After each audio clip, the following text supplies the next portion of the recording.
जाने अनजाने में हमसे नुकसान किसी का होवे नहीं। मुझे ऐसा बना दो हे भगवन, एहसान किसी का भूले नहीं।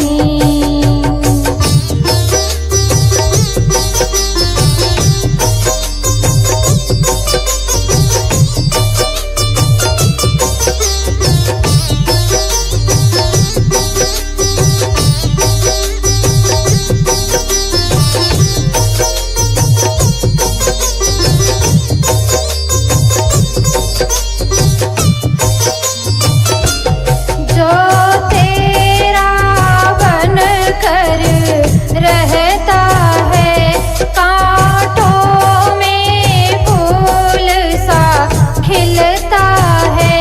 जो तेरा बन कर रहता है, कांटों में फूल सा खिलता है।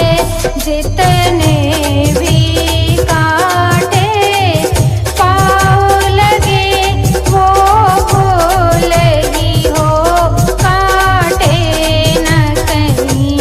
मुझे ऐसा बना दो हे भगवन, एहसान किसी का भूले नहीं।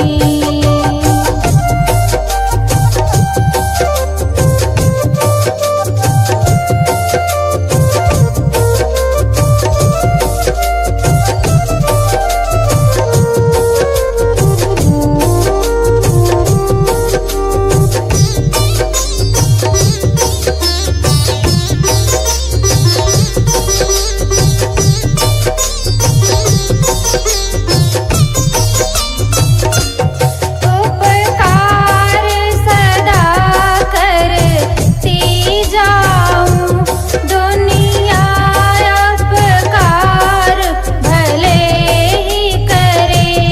उपकार सदा करती जाऊं, दुनिया अपकार भले ही करे।